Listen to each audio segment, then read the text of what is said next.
Bienvenue dans PASF, dans un nouveau numéro avec beaucoup de sujets qui vous concernent et qui vous passionnent. Et pour en parler, des gens que vous aimez, ce sont les maires, avec Anne-Héry. Bonsoir, vous êtes la maire de Chevreuse, maire LR de Chevreuse.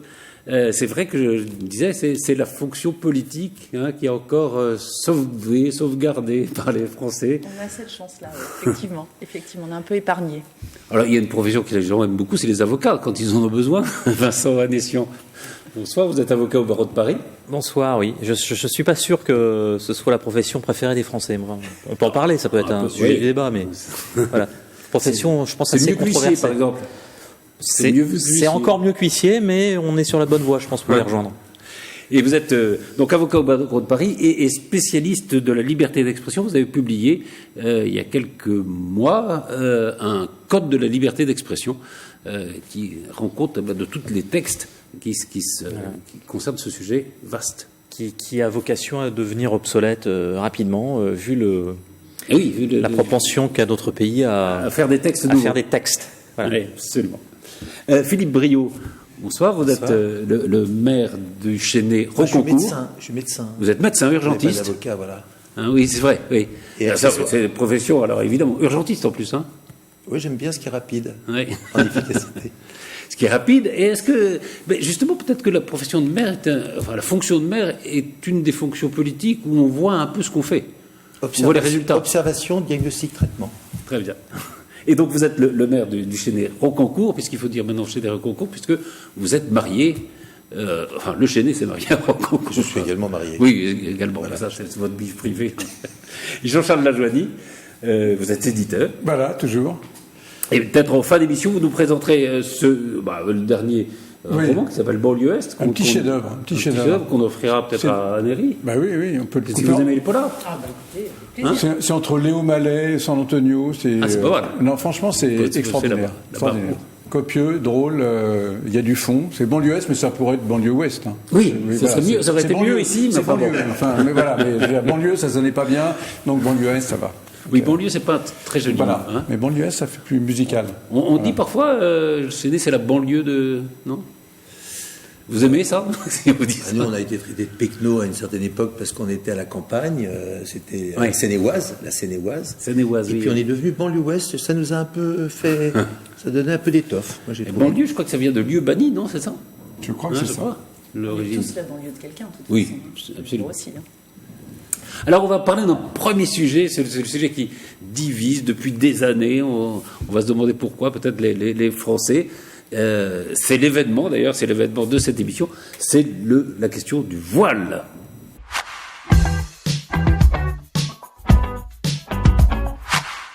Alors, je dis événement parce que c'est vrai que depuis une vingtaine d'années, quand même, maintenant.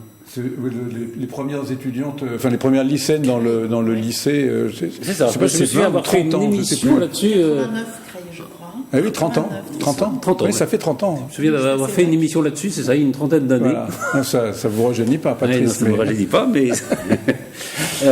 et alors là, la question a ressurgi après une altercation entre un élu du Rassemblement national et une femme voilée qui était dans le public. Et tout le monde prend part à ce débat avec des positions très tranchées. On a l'impression qu'on ne trouvera pas de solution qui satisfasse tout le monde là-dessus, non, Anne-Héry ? C'est compliqué. Je pense que le sujet n'a pas vraiment ressurgi là ces dernières semaines, puisqu'on a vu il y a quelques mois Décathlon qui avait un peu défrayé la chronique aussi avec ses tenues qui ont été supprimées. Puis régulièrement, puis supprimées, je crois, un peu suite à la bronca. Oui, bien sûr. Que Décathlon était obligé de sortir de ses articles. Voilà, donc ce sujet-là est quand même un petit peu le serpent de mer maintenant depuis 3-4 ans, et on voit qu'on est tous assez inconfortables parce qu'on n'a pas de réponse, claire et précise. On a une opinion, on a une manière de le vivre intérieurement qui est pas forcément sereine et apaisée. C'est une vraie question. La loi aujourd'hui n'apporte pas de réponse. n'apporte pas de réponse peut-être suffisamment claire, et ça vous préciserez. Voilà. Mais c'est vrai que c'est très inconfortable parce que on a les textes, on a le vivre ensemble qui aujourd'hui est vraiment altéré, et puis après on a les réactions. Altéré par quoi? Par les réactions, par le port lui-même du voile, Alors je pense les deux. D'abord ces réactions, enfin ce qui a fait la une des médias la semaine dernière, moi ça me fait réagir de manière complètement épidermique. C'est de la provocation pure et simple. Oui. C'est de la provocation pure et simple. Et ça, je pense que tout le monde sera d'accord, quelle que soit notre position sur le voile. Tout le monde a condamné cette sortie, quoi. Maintenant, on voit bien que, en tout cas, en ce qui concerne l'école, en ce qui concerne ces fameuses sorties scolaires, on est dans un flou, dans un entre-deux-eaux qui laisse tout le monde dans une situation inconfortable. Et en fonction de notre positionnement politique, notre parole va aussi avoir un écho qui va être plus ou moins fort.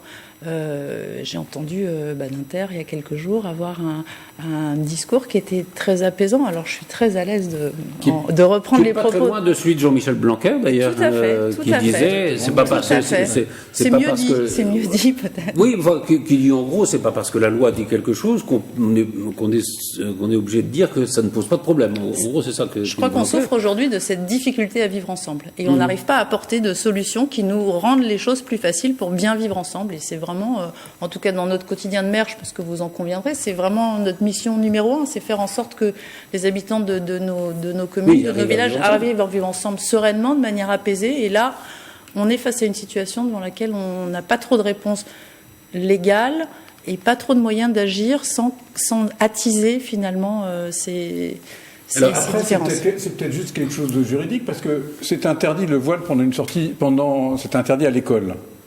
On est d'accord, la loi l'interdit. Qu'est-ce que c'est qu'une sortie scolaire si ce n'est un cours délocalisé ? Donc, si c'est un cours délocalisé, il n'y a pas à avoir de voile quand on est en cours. Donc, ça me paraît, en tout cas, une piste intéressante. Donc, je disais tout à l'heure que tout le monde, je trouve ça aberrant que quelqu'un dise, voilà, est-ce que cette dame pourrait enlever son voile ? Après, est-ce que c'est humiliant ou pas humiliant ? Comment ? Provoquant plus qu'humiliant. Provoquant, je veux dire, elle a un voile, et c'est très bien l'idée, c'est peut-être pas d'en faire un problème particulier devant tout le monde, etc. Oui, mais devant tout le monde, il y a un moment. Alors, il faut bien un moment de dire les choses, parce que c'est comme dans une assemblée. Si c'est tout à fait, je ne partage en aucun moment à aucun moment la moindre déposition du Rassemblement national, mais franchement, ça me paraît pas aberrant qu'un élu dise, voilà, est-ce que c'est la place d'une femme voilée accompagnante ? Voilà, ça ne me choque pas. Après, chacun apporte sa réponse, et c'était très bien que la présidente dise, la loi ne l'interdit pas, ok, c'est un truc, mais poser la question, ça me paraît pas aberrant. Alors, on parlera de l'aspect juridique avant, mais comme vous le disiez, c'est vrai que les maires sont confrontés à ça, Philippe Briot. Alors, c'est vrai que c'est une question que je vois depuis quelques mois au niveau du voile. Ah oui. Oui, parce que j'ai entendu dans la commune, tiens, on en voit de plus en plus. Oui. Alors, j'ai dit quoi, c'est des voiles, bon. En fait, on a des femmes qui ont comme religion l'islam et qui, par respect, mettent un foulard. On peut très bien avoir un foulard qui respecte et qui n'est pas une volonté de stigmatiser ou de provoquer ou d'afficher. Et moi, ça, quelque part, je respecte.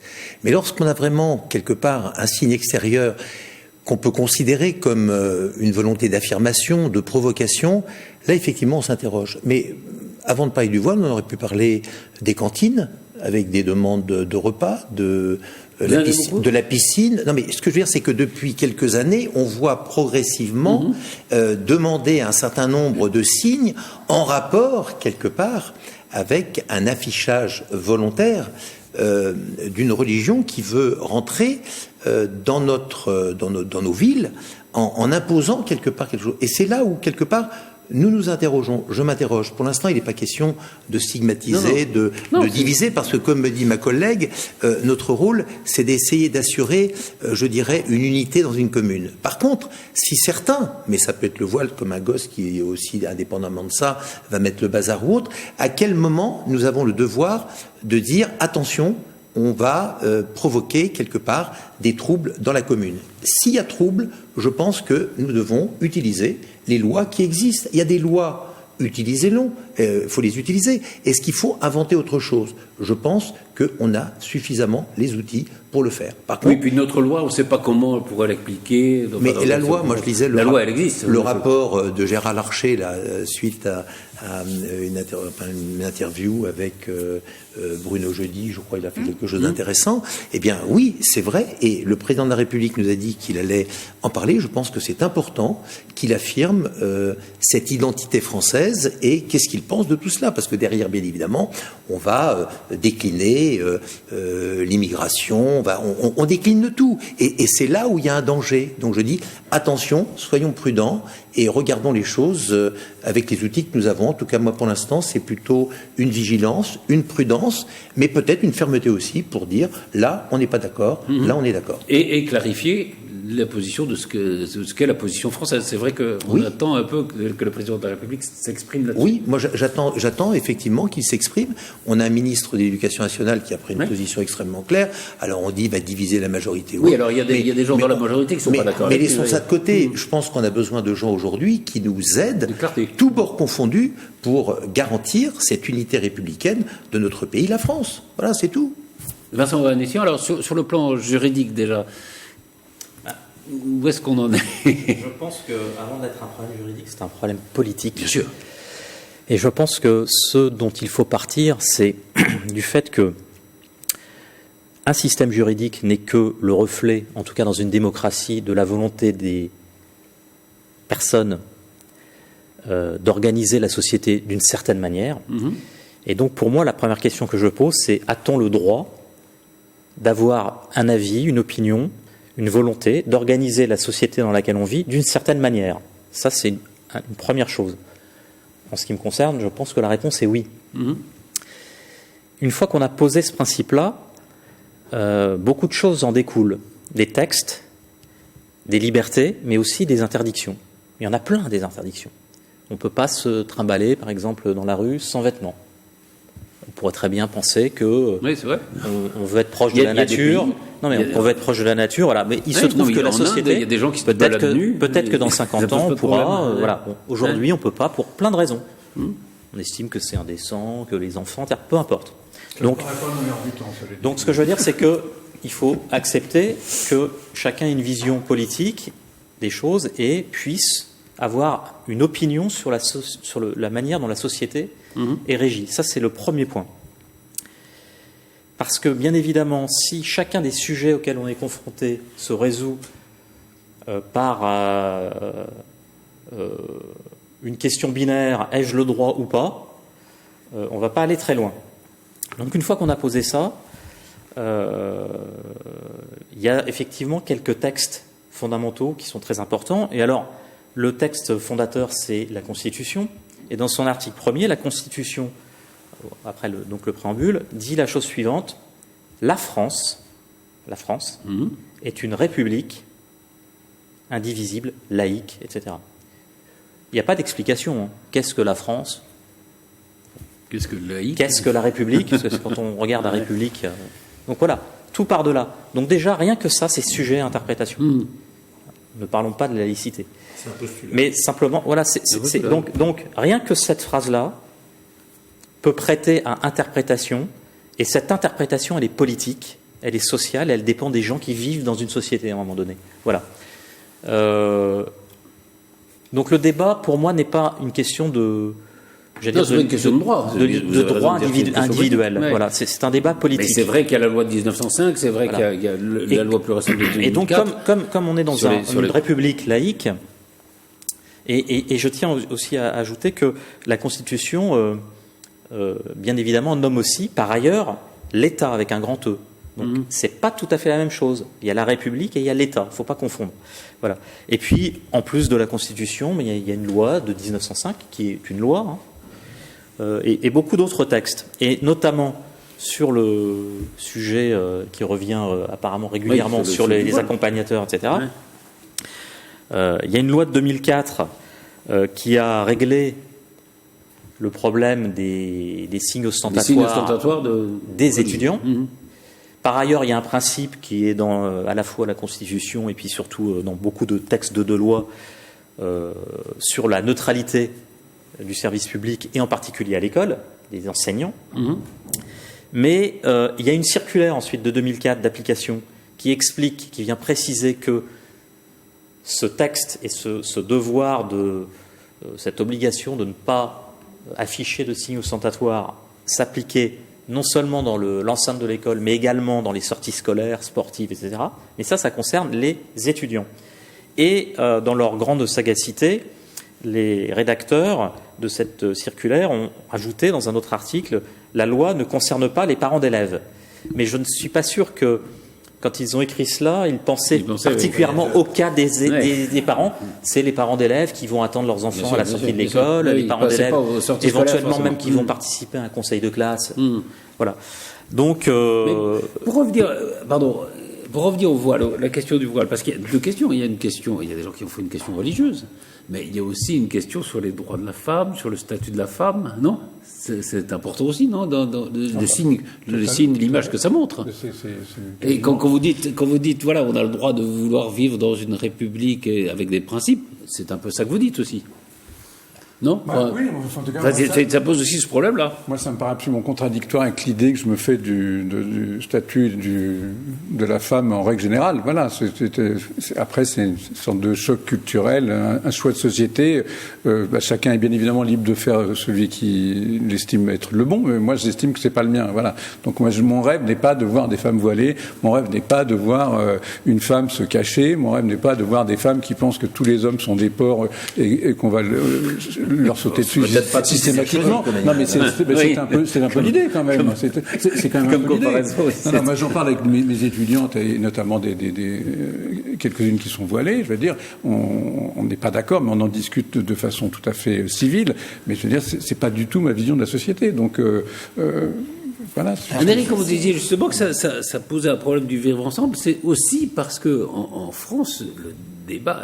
Et alors, il y a ce débat-là, mais j'ai l'impression que tous les débats sont comme ça aujourd'hui, très sensibles, quoi. Enfin, dès qu'une position est affirmée, on est obligé de dire des choses très fortes, très dures, les uns contre les autres. Il y a un déchirement quand même de la société sur tous ces débats qui est un peu inquiétant, non ? Tout à fait. Et puis je pense que en essayant d'apporter des réponses à ce débat, ou des pistes en tout cas de réflexion, si on a un positionnement politique au sens de la politique partisane, nécessairement, nos propos seront interprétés d'une manière ou d'une autre. Je reviens à un sujet qui a animé les débats il y a quelques années, qui était le mariage pour tous. Rappelez-vous du sujet du mariage pour tous. Et Philippe, vous avez été particulièrement engagé sur ce sujet-là. Si on était contre le mariage pour tous... Je rappelle pour les... Si on était contre le... Engagé sur la filiation, principalement, oui. Voilà, si on était contre le mariage pour tous, très nécessairement, très rapidement, on était assimilé à homophobes, etc., etc. Il y avait cette sorte de cristallisation qui se faisait. Mais il y a eu des dérives, bien évidemment, mais les dérives étaient minoritaires. Or, on a très rapidement été assimilés. Je dis on parce que je m'associe à ces gens-là. On a très rapidement été assimilés à homophobes, etc. Ce qui fait qu'à un moment, on s'est vraiment retiré du débat en se disant que ça devenait inaudible. Nos propos n'étaient plus audibles. Aujourd'hui, très simplement, quelqu'un de droite va vous dire, moi je suis pas le voile, c'est pas mon idéal de société, je n'ai pas envie de voir de femmes voilées dans l'espace public, et en même temps que je me dis que celles que je vois dans l'espace public finalement osent se montrer et qu'elles cachent certainement encore un plus grand nombre qui restent enfermées chez elles et qui sont peut-être des situations encore plus dramatiques pour la position de la femme.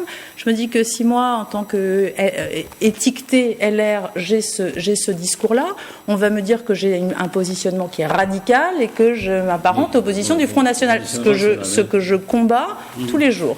Vous voyez ? Donc c'est très compliqué d'apporter une réponse avec un positionnement politique. Sur un sujet quand même qui est sensible, vous avez vu comment on fait attention à ce qu'on dit, tous les quatre. Bon. Là, je viens d'entendre un avocat.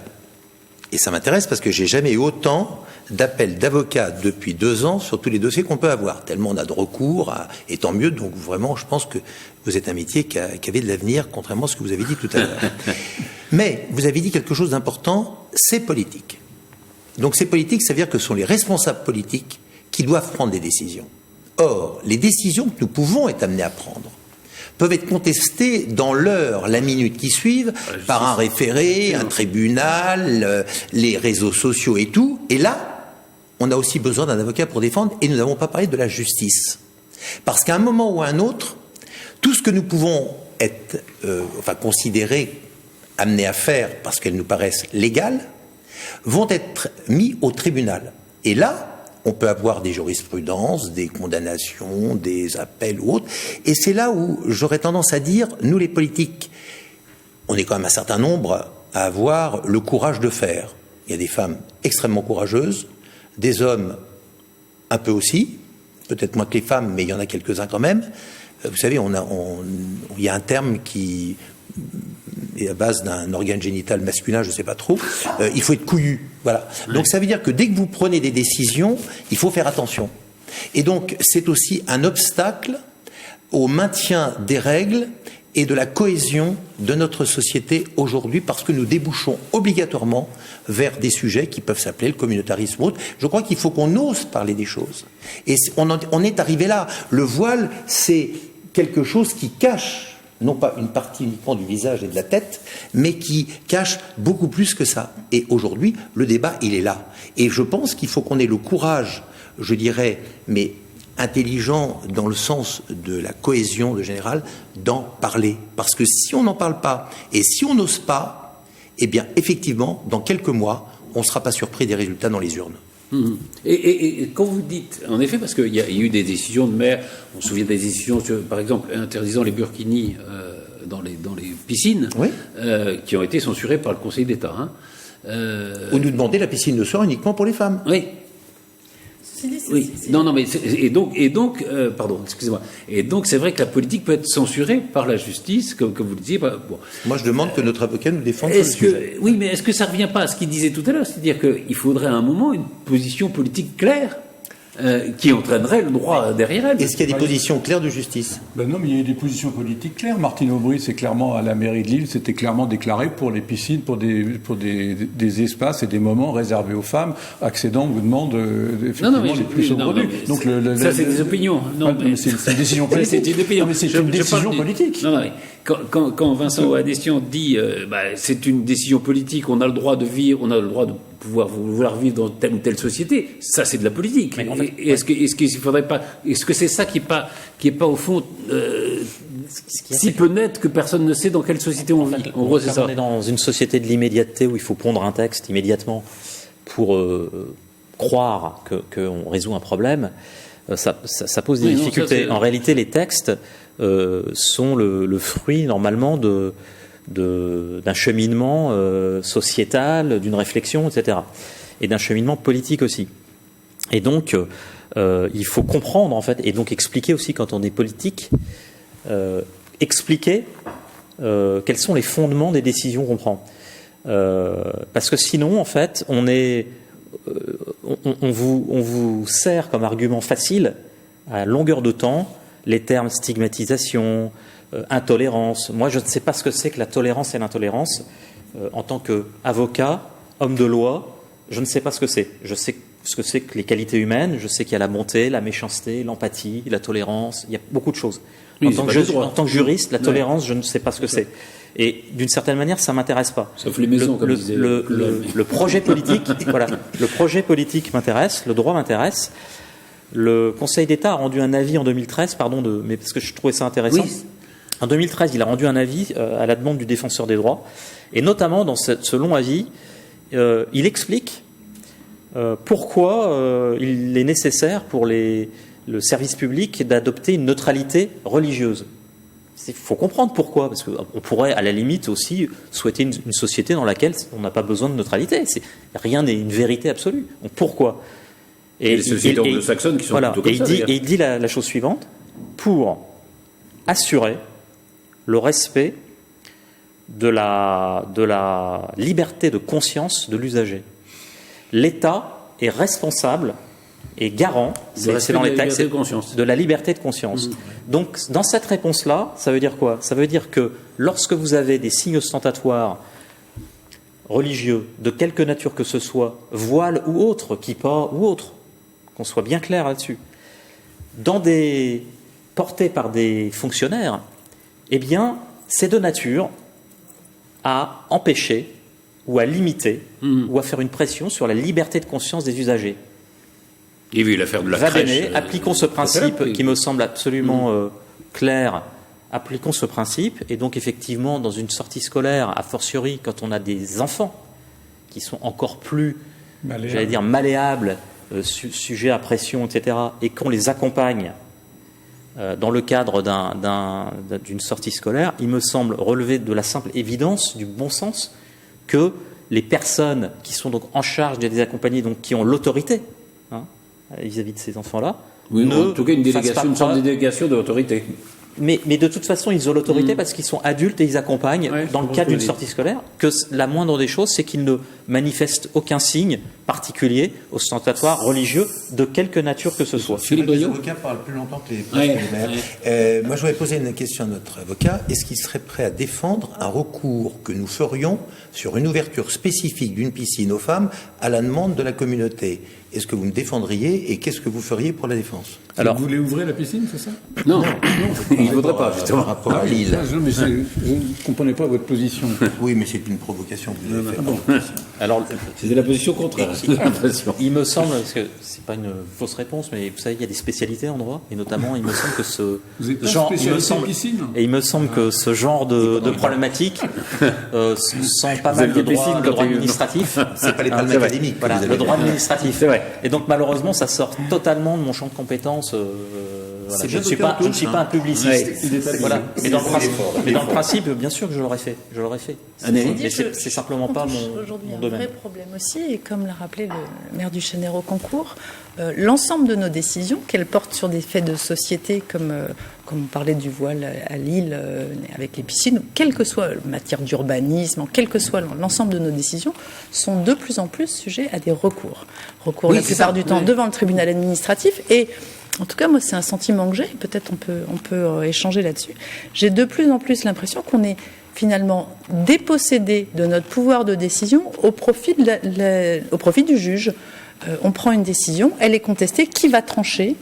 Le juge. On est dans une société judiciarisée de plus en plus de toute façon, et c'est vrai que les maires sont de plus en plus confrontés à ça. Prendre de décision. Exactement. Les cloches de l'église doivent faire l'objet d'un arrêté du maire. C'est-à-dire qu'aujourd'hui, le curé, il sonne la messe à 8h le dimanche pour dire dépêchez-vous, allez-y, parce que c'est leur personne. Et puis il recommence à 11h, il recommence à 18h. S'il n'y a pas un arrêté, quelqu'un fait un recours au tribunal administratif. Il n'a plus le droit. Il est perdu. Ah, mais pire, le coq. Le fameux coq. Alors, moi, chevreuse, j'ai des coqs. Ouais, c'est pire encore. Vous avez des procès là-dessus, non? Mais bien sûr. Il faut que le coq soit autorisé à chanter par le maire. Notre agriculteur a mangé certainement son coq, je ne sais pas ce qu'il en a fait, mais parce qu'il a eu, ça a été tellement compliqué, on n'arrivait pas. Il y a eu une décision, alors c'est pas chez vous, mais il y a une décision en France qui était favorable justement au coq. Il y a eu une décision du Conseil d'État, c'est remonté jusqu'au Conseil d'État, et la Cour d'appel a pris quelques semaines après une décision inverse. Donc on est dans un droit en perpétuelle évolution. Dans les PLU, il faut mettre que les coqs sont interdits parce que ça réveille les gens le matin. Voilà. Alors dans les PLU, ça fait partie des documents administratifs qui sont normalement de la responsabilité du maire ou des intercours, enfin peu importe, qui sont systématiquement attaqués, et à la fin, c'est le juge qui décide. Ce n'est plus l'élu. Si jamais il y a un mauvais coucheur, alors que les gens vont à Chevreuse, parce qu'on entend les cloches et parce qu'on entend le coq. Qu'il y a le coq qui chante. Voilà. Non, mais ça, c'est l'arrivée des citadins. Oui, mais ça veut dire que progressivement. C'est vite du voile au coq. Mais on revient les cloches au coq. On est passé par les cloches. Chrétienne. On est passé par les cloches. Justement, et les crèches dans quelques semaines. Voilà. En tant que maire, est-ce qu'il y a des décisions très difficiles à prendre en matière justement d'abus de signes religieux, peut-être d'immigration? Toutes les heures, on est confronté à ça, sur l'alimentation, sur les... La cantine, oui. La cantine, c'est un problème énorme. Mais oui, sur les arrivées d'enfants. En fait, on serait devant le juge d'instruction tous les jours si, heureusement, il n'y avait pas un peu de compréhension sur notre mission qui est d'assurer quelque part le bien-être de chacun dans l'intérêt de tous. Et c'est une difficulté majeure. Et quand je vois les lois aujourd'hui, vous allez me dire ça va nous éloigner du voile. Mais les voiles, il faut les réduire, il faut les choquer. Oui, il faut que le vent arrive à faire avancer le navire de notre France. Eh bien, aujourd'hui, on voit bien que on est en train de réduire quelque part le pouvoir des élus locaux de façon à éviter tous ces problèmes. Il y aura une directive et puis terminé. Et je veux dire, aujourd'hui, nos habitants deviennent des usagers et puis les habitants représentés par les élus. Donc tout ça est en train de faire une modification de notre société. Qui prend le pouvoir? Point d'interrogation. plateaux, ils seront même plus contribuables locaux. Donc vous voyez, ils sont vraiment usagés. Ça rejoint tout à fait. Une question, alors, puisqu'on voit les difficultés qui sont les vôtres quotidiennement, il y a des élections municipales au mois de mars, non? Vous représentez ou pas, Anne-Marie? Ça, c'est la question piège du moment. Donc, permettez-moi de réserver ma réponse un petit peu plus tard. On commence à y travailler, oui, mais enfin, c'est un travail d'équipe. Vous savez, on met le maire en avant, c'est souvent le maire qui est en tête de pont. À Chevreuse, 6000 habitants, c'est une équipe de 29 personnes. On part à 29, on essaye d'arriver à 29. De temps en temps, il y a un petit peu de perte en ligne, mais moi, ça n'a pas été le cas, donc j'en suis ravie. C'est un travail d'équipe, voilà. Bien sûr, bien sûr. Alors, on est, effectivement, on représente l'équipe. Vous n'avez pas confronté aux difficultés qui sont, et qu'on imagine fortes tous les jours, vous n'êtes pas de ceux qui renoncent, parce qu'il y a un certain nombre de maires qui renoncent à leur fonction. Il y a aussi énormément de sources de réjouissance et effectivement, vous le rappeliez au début, c'est le mandat dans lequel on voit ce qu'on fait. Ouais. Et on essaye de le faire au mieux, et je pense en tout cas tous les élus, quelles que soient d'ailleurs les couleurs politiques, tous les élus le font avec la plupart avec un engagement et avec leur cœur, on va dire. Et il y a également de vraies sources de réjouissance et de pouvoir contribuer à faire que nos communes. Mais bien sûr. Et puis franchement, j'ai pas l'impression. J'ai pas l'impression. Je suis maire depuis 2 ans seulement, donc voilà. J'ai pas l'impression qu'on découvre la fonction en y arrivant. En tout cas, oui, moi je suis jeune maire, je savais dans quoi je m'engageais. Je ne suis pas surprise, ce qui n'empêche pas de rouspéter un peu. On reste français, donc ce serait surprenant. Hein. Voilà.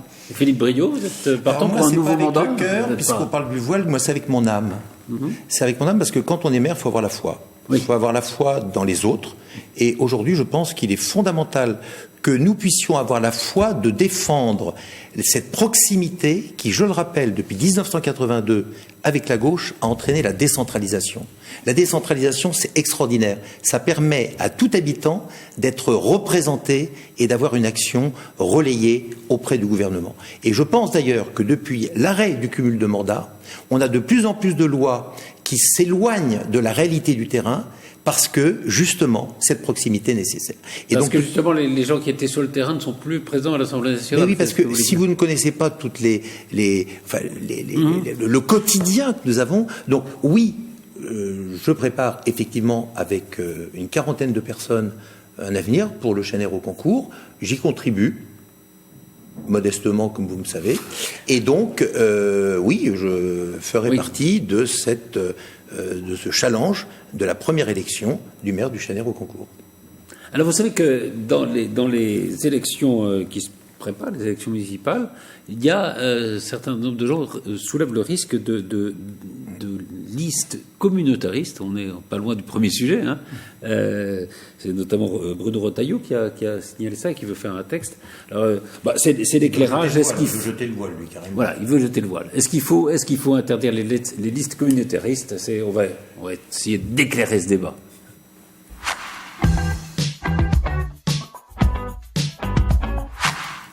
Alors, justement, est-ce que vous n'êtes pas confronté à ça, quand même? Nous, on a une communauté portugaise, une communauté libanaise, une communauté bretonne, donc des communautés, on en a plein, mais sur notre liste, on a à peu près les représentants de toutes les communautés. Donc, je veux dire, une liste électorale, c'est la représentation de tout le monde, et chaque ville doit tenir compte de sa composition. Alors, ce qui était visé par Taillot, c'était plutôt l'Union des musulmans démocrates, qui présente des listes dans un certain nombre qui étaient présentées aux européennes, qui se présentent dans un certain nombre de villes. C'était plutôt ça qui était. Mais mon voisin qui voudrait répondre justement. Non, ça m'amusait.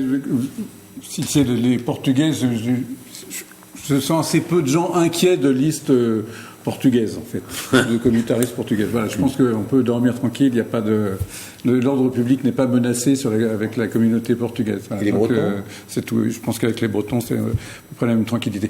Non, mais plus sérieusement, après, je pense que c'est sous une histoire purement légale. Enfin, je veux dire, si effectivement il y avait une loi, une liste. Une liste qui venait dire que c'est des gens charmants qui refusent de serrer la main aux femmes ou de siéger en conseil municipal avec des femmes. Je pense que le ministre de l'Intérieur serait amené à dire que c'est une liste qui n'a pas le droit de se présenter. Enfin, j'ose l'espérer. Voilà. Après, tout est une question de limite et de nom. Les romanciers sont souvent visionnaires. Et vous vous souvenez du roman de Houellebecq. Voilà. Oui, non, mais c'est tout à fait. Oui, soumission. Non, c'est tout à fait. Espérons ne pas prémonitoire, en tout cas inquiétant. Mais voilà, je pense que c'est uniquement un problème de droit, ça. Enfin, j'ose espérer. Justement, il veut inscrire dans la Constitution le fait, je cite, comme le dit, nul ne peut se prévaloir de sa religion pour se soustraire à la règle commune. Je crois qu'il faut le dire. Moi, je trouve que c'est bien. C'est pas mal. C'est déjà le cas, puisque c'est déjà écrit qu'en fait. Donc c'est pas oui, mais c'est toujours la même chose. C'est-à-dire qu'en fait, en France, on s'ingénie à inventer des textes et on oublie les principes généraux. C'est pour ça qu'il y a une forme de déliquescence, me semble-t-il, de la société de ce point de vue-là. C'est-à-dire qu'on va de plus en plus vers le particularisme, y compris juridique. On fait des textes de plus en plus spéciaux. Et ce faisant, on détruit le principe général. Voilà, donc que dire de plus, c'est déjà prévu. L'État assure le respect de l'égalité des citoyens devant la loi. Voilà, donc l'égalité des citoyens devant la loi, et la loi, évidemment, de la République. Voilà, il n'y a qu'une loi, celle de la République, et les citoyens sont égaux devant la loi. C'est déjà écrit, donc il suffit de l'appliquer, en fait, tout simplement, me semble-t-il. Sauf qu'il y a des listes qui Après, les listes, là, on aura remarqué évidemment le parallèle qui a été fait avec les démocrates chrétiens, donc on reprend la même chose et on met les musulmans chrétiens. Voilà, moi je me prononcerai pas là-dessus. Enfin, je le déplore à titre personnel parce que il y a un parti, démocrate chrétien en France. Je suis naturellement un petit peu, voilà. Moi, je suis un petit peu naturellement, si vous voulez, méfiant, on va dire, envers les religions en général. Donc, si vous voulez, de ce point de vue-là, je fais pas de différence. Voilà, il me semble que, voilà, à partir du moment où on proclame dans un premier article constitutionnel que la France est une république laïque, il faut en tirer les conséquences, tout simplement. Alors on va continuer avec les municipales, mais je vous propose d'abord de voir un sujet, justement, parce qu'il y a des sondages qui montrent qu'une majorité de Français serait proche, favorable à une alliance entre les Républicains et le Rassemblement National, ou des listes d'extrême droite. C'est pas le cas dans les Yvelines, où s'est lancé un rassemblement yvelinois. Je vous propose de regarder le sujet qui est consacré, puis on en parle tout de suite après. Ils n'ont pas toutes et tous la même étiquette, mais font partie de la même grande famille politique, la droite. En vue des municipales, en mars 2020, c'est à Crépierre que ces élus du département ont signé la charte du Rassemblement yvelinois. C'est la manifestation d'un irrédentisme yvelinois, c'est-à-dire la volonté des élus yvelinois de refuser les extrêmes, l'extrême gauche et l'extrême droite, et de se mettre d'accord sur un mode de gestion, sur des objectifs communs. Et on veut leur apporter, à travers le Rassemblement yvelinois, une espèce de maison commune dans laquelle ils peuvent se retrouver. Une maison commune qui repose sur 7 piliers, parmi eux l'écologie, la lutte contre l'insécurité, l'emploi ou encore les politiques de solidarité. C'est à la fois une cohésion, une harmonie autour des élus yvelinois, et également un moyen de trouver les bonnes solutions, et à la fois financières et à la fois d'expertise pour les projets à mener futurs, et en s'assurant effectivement de certaines valeurs que nous partageons. Parmi les signataires, les Républicains, mais aussi Libre, Génération Terrain ou l'UDI, objectif avec cette charte, proposer une alternative. En réveillant la droite et le centre, en les amenant à se rassembler, nous souhaitons préparer et offrir une alternative aux Françaises et aux Français. Je pense qu'il n'y a pas un maire de gauche comme de droite en France qui ne souhaite pas que la France gagne. Il faut qu'on soit dans cet esprit très largement au-dessus des postures idéologiques, dogmatiques et politiques qui exècrent aujourd'hui les Français. Ce document sera soumis aux candidats des élections municipales qui pourront, s'ils le souhaitent, bénéficier du label Rassemblement yvelinois.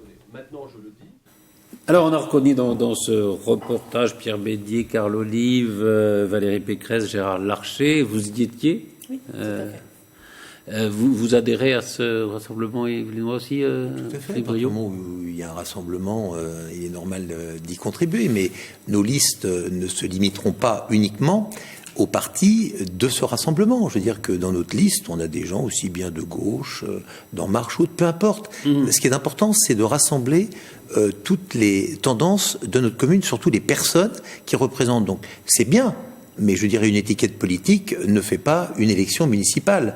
Une élection municipale, c'est une équipe. Qu'est-ce qu'elle présente? Quel est son projet? Comment elle va rassembler? Et voilà, on a parlé aussi de dégagisme, on a parlé de plein de choses. Je ne sais absolument pas ce qui se passera. Moi, par exemple, vous dites que vous êtes une maire depuis peu de temps. Moi, ça fait 30 ans. Oui.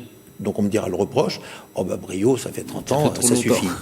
On peut très bien le dire, on peut tout à fait le comprendre. Donc ça veut dire que quelque part, dans l'équipe dans laquelle je serai, il est important de pouvoir montrer aux gens ce qu'on va faire, avec qui et comment. C'est pas uniquement... De renouveler aussi. Voilà, moi je suis pas tout seul au volant, comme tu l'as dit, on est quand même nombreux. Voilà, donc le renouvellement, bien évidemment, à plus de 80%, on doit montrer aussi qu'on est dans un nouveau monde, avec une population qui, elle, garde toujours les mêmes principes. Ça veut dire être dans un bon environnement, de pouvoir être heureux, de pouvoir jouer au foot, de pouvoir faire du sport ou autre. C'est toutes ces fonctions que l'on a, par contre, avec des formes peut-être un peu différentes. Et donc, c'est à nous de nous renouveler. C'est à nous de nous renouveler en tant que personnes et renouveler aussi avec des personnes. Donc, c'est pas les partis politiques qui feront les communes, c'est les habitants avec leurs représentants. C'est pas une élection très politique au sens habituel du terme. Enfin, on vote pas forcément à droite ou à gauche dans les élections municipales, surtout dans les communes comme le Chénin-Concours. Sauf au lendemain des élections, quand les partis essayent de vous récupérer pour dire « Ah, bah voyez, je savais que c'était le meilleur. » Je vous fais un exemple. En 89, quand j'ai été élu, premier tour, Chirac m'avait, c'était le président du RPR, terminé, excommunié ou autre. Premier tour, j'arrive en tête. J'ai eu un télégramme, Philippe, on savait que tu étais le meilleur, tu as notre soutien, tu as l'investiture pour le deuxième tour. Non mais c'est extraordinaire, la politique c'est ça. Oui. Oui, donc ça, ils viennent au secours après du succès, mais je veux dire, 3 points de suspension. Ce sera politique dans les 500 Paris, plus grandes villes où le maire est nécessairement un peu plus éloigné de ses habitants parce qu'ils sont plus nombreux, parce que on les croise pas tous les jours ou parce que voilà, ce sera nécessairement plus. Il y a tous les grands électeurs pour les deuxièmes mi-temps. Il y a 2 enjeux effectivement dans ces élections, mais je pense que dans les sénatoriales derrière. Oui, nous, les gens vont élire les électeurs des sénatoriales, enfin pas dans les Yvelines puisque nous on y est passé il y a 2 ans. Voilà, nous on y est passé il n'y a pas longtemps, mais voilà. Effectivement sur des communes de notre taille, enfin Chénet-Concours est tellement plus grand que Chevreuse, mais on reste des communes presque de province. C'est pas politique. Enfin, je veux dire, on est peu à avoir un engagement politique, et c'est presque un engagement politique plus personnel que dans notre mandat d'élu. On est vraiment le mandat du quotidien. Et moi, sur l'ensemble de mes colistiers, on est peut-être 5, 6, 7 à avoir un engagement politique clairement affiché, et c'est même pas une question. Enfin, ça n'était pas jusqu'à il y a peu de temps, ce n'était pas une question qui se posait. On partait avec une équipe, on avait un projet, on adhérait, on avançait ensemble pour la commune. Il est vrai qu'avec le bouleversement du paysage politique de ces derniers temps, on nous interroge un petit peu plus sur notre positionnement. Est-ce que vous êtes comme c'est un peu le souci d'En Marche, d'essayer d'engranger quelques futurs grands électeurs, parce que c'est ce qui leur manque pour le Sénat. C'est vraiment ils en auront dans leur force, c'est qu'ils en auront dans toutes les listes. Oui, déjà. Oui, vous disiez, vous aurez des gens qui sont en marche. Nous en avons déjà, bien sûr. Vous disiez d'ailleurs, on va rassembler, mais il y a quand même ce sondage là du Figaro pour Odessa pour le Figaro plutôt. 57% des sympathisants LR sont favorables à un rapprochement avec le Rassemblement national. Et les sympathisants LR qui restent, c'est ceux qui ne sont pas partis chez En Marche, en gros. Donc forcément, j'essaye de me dire que les centristes de LR sont partis. Un petit peu, malgré tout. C'est en tout cas toute une partie. Et donc il y a une droitisation d'LR. Il y a une droitisation d'LR. En ce qui me concerne, là je réponds à titre tout à fait personnel, ça ne me satisfait pas. Et bon, j'ai pas quitté le navire en me disant que si effectivement tous ceux qui ont une tendance plus modérée s'en vont, on n'arrivera pas à solutionner le problème. Mais bon, ça c'est ma vision personnelle des choses. Mais moi, je ne suis pas tellement surprise parce qu'effectivement, l'ensemble, enfin, on l'a vu dans les dernières échéances internes du mouvement, le noyau dur qui reste de LR est quand même un noyau relativement radical, on va dire. Je ne suis pas tellement surprise de ce résultat-là. Et je pense que c'est dommage parce que l'essentiel des électeurs de la droite et du centre modéré sont partis chez En Marche. Et à mon avis, c'est peut-être un peu plus simple de les inciter à revenir d'aller, comme on dit, chasser sur les terres du Front National. En tout cas, moi, je m'y retrouverai pas. Je pense qu'on a déçu, donc ils sont allés quelque part ailleurs, et de dire que LR deviendra RN, pas du tout. Je pense que si le président de la République ne rassemble pas tout le monde dans les années qui viennent avec des idées claires, on a commencé par le voile, on parle de l'immigration ou autre, c'est l'ensemble des Français qui deviendront RN en réaction à M. Macron s'il n'y a pas des choses fortes qui sont faites. Voilà, je crois que c'est plus là la vision des choses. C'est pas LR ou autre, c'est tout simplement le pays. S'il n'y a pas des actions fortes sur ce qu'attendent les gens, on va voir les retraites, qu'est-ce qui va se passer pour les retraites, le pôle emploi, l'immigration, la dette, les finances publiques, tout ça est un vrai sujet. Moi, je voudrais pas être le président de la République, il est en bonne santé, mais il faut qu'ils tiennent compte un peu de nous tous. Et je pense que les élus locaux, au lendemain des municipales, seront une vraie force politique pour demain. Je crois vraiment que l'avenir politique, il se fera par le terrain après les municipales. C'est la thèse un peu de Larcher. C'est le sens de la proposition de Larcher, ce qu'on vient de voir tout à de l'heure. Reconquérir le pouvoir en passant par les territoires. Qui se tient prêt. Non, attendez, il se tient prêt si la Constitution venait à s'appliquer. Il a dit le lendemain qu'il n'était pas candidat. Mais si la Constitution venait à s'appliquer, donc c'est que le président du Sénat. C'est un petit rajout post-interview, ça. Ah, mais franchement, moi, je l'ai très régulièrement entendu dans ce discours-là. Sa parole préférée, c'est de dire qu'il assure la fonction de viager. Oui. Donc, je pense que effectivement, c'est quelque chose qui répète à l'ordre. Le regretté président Poher de... Non. Bah non. de président du Sénat. Le président de la République, ne portez pas la chose. Non, absolument. Monsieur Macron, quand même. Il est quand même jeune encore.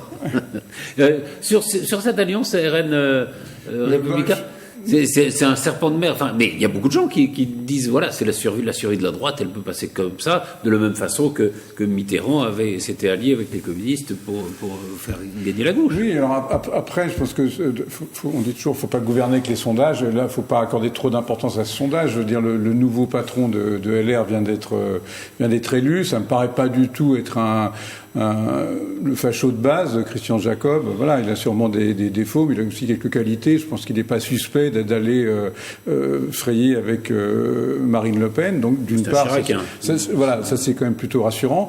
Et puis après, effectivement, vous avez tout à fait raison. Il y a quand même beaucoup de gens de droite qui sont partis, qui sont ravis de la politique menée par Emmanuel Macron. Je veux dire, bon. Voilà. Après, on verra ce que Christian Jacob arrive à faire du parti, les Républicains. Et puis voilà, on peut avoir un parti justement avec quelqu'un qui ne sera pas candidat au présidentiel.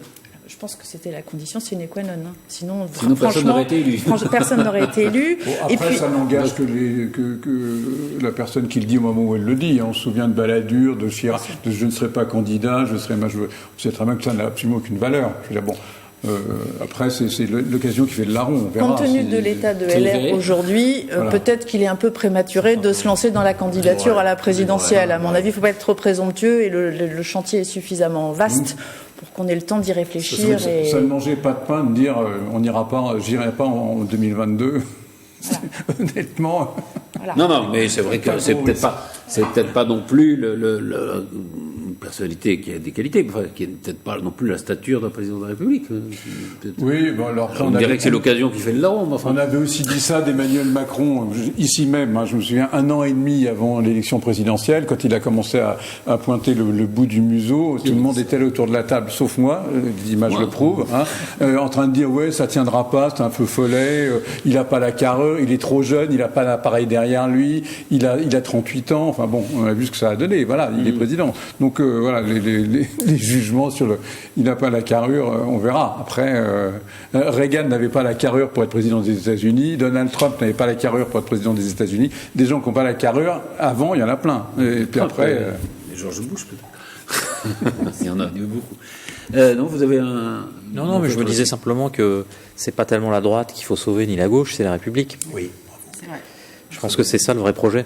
Et je pense que ceux qui arriveront à faire revivre les principes fondamentaux de la République en tant que projet politique ont une chance de faire adhérer tous les citoyens et citoyennes qui se sont éparpillés un petit peu partout. Oui, mais maître, il y a une volonté aujourd'hui d'avoir déstabilisé. Parce qu'il y a ça aussi, c'est de s'interroger pourquoi aujourd'hui toutes les bases sont déstabilisées. Donc, est-ce que c'est lié à des réformes qui ne sont pas suivies ? Est-ce que c'est lié à une volonté de déstabilisation? Moi, je dis aujourd'hui, les Français ont besoin qu'on pose un peu les choses. On a besoin de ne pas perdre tous nos repères. Et aujourd'hui, beaucoup de repères sont perdus. Il faut recentrer tout ça. Est-ce que c'est une volonté? Vous parlez aussi des réformes sociétales dedans? De tout, à l'heure actuelle, de tout. On est perdu en tout. Il y a beaucoup trop de mouvements. Je parlais de réformes de la PMA, etc. Enfin, non, mais il y a des réformes. Non, c'est même pas ça, non. Je pense, par exemple, regardez, on a une réforme, je terminerai juste par là parce que c'est important. On veut, sur l'environnement, taxer, faire des consignes sur les emballages. Brutalement, du jour au lendemain. On a mis 10 ans à faire des filières de récupération qui m'ont coûté des milliards sur le plastique, sur tout ça. Et en 6 mois, il faudrait passer aux consignes et supprimer tout ça. En fait, oui, des réformes, il en faut. Mais il faut le temps de le faire. Il faut laisser du temps pour respirer aux gens.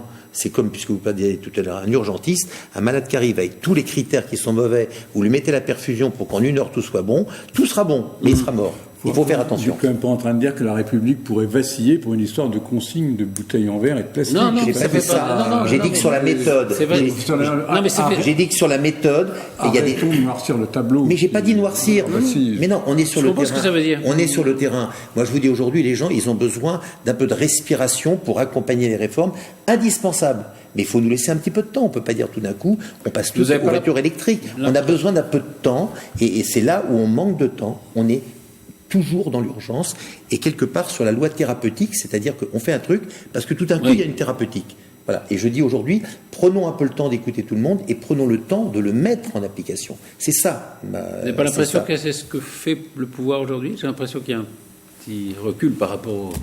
S'il recule, c'est qu'il est bien conscient qu'il ne faut pas aller trop vite, qu'il faut décider, même sur les retraites, on voit bien. Il faut faire, il faut donner le temps de le faire. Non, les retraites, c'est pour dans 20 ans, éventuellement. 25 ans. Oui, voilà, 2 mots sur 2 personnalités qui ont été dans l'actualité. Un de vos confrères, si on peut dire, Patrick Balkany, et sa première adjointe, qui est Isabelle Balkany, condamnée à de la prison ferme. Quel que soit ce qu'il ait fait, quand vous voyez un maire comme ça condamné à de la prison ferme, ça vous fait quoi? J'ai honte pour nos fonctions parce que quelque part il y a 36 000 maires et 36 000 maires ne sont pas comme Balkany, point, c'est tout. Amélie? Oui, c'est désespérant parce qu'on vit dans un climat, je pense, qui se fait ressentir de manière de plus en plus pressante de suspicion. On est élu, donc potentiellement on a trempé les doigts dans le pot de confiture. Je pense que tout le monde est méfiant. Il y a un soupçon généralisé. Voilà. Mais vous pensez pas aussi que la justice veut faire de temps en temps, est-ce que c'est son rôle après tout, veut faire un exemple parce que c'est un élu condamné plus durement que... Comme on dit, on ne commande pas les décisions de justice, et puis une fois qu'on a pris ces précautions oratoires, on peut se permettre de les commenter. Est-ce que le mandat de dépôt était franchement nécessaire, ou est-ce qu'on n'est pas, comme tout à l'heure, quand on parlait du voile et de sous ces manifestations éruptives, est-ce qu'on n'est pas un petit peu dans le spectacle et un petit peu dans l'exagération qui fait qu'on provoque des réactions qui sont très au-delà de ce qui serait logique et normal d'avoir? Mais on ne commande pas les décisions de justice. Sur ce... Oui, c'est très simple. Mes confrères se sont déjà exprimés sur ce sujet-là. Le mandat de dépôt est une gesticulation politico-médiatique destinée à impressionner et à lancer un message. Tous les praticiens du droit savent très bien que les conditions du mandat de dépôt à l'audience n'étaient absolument pas réunies.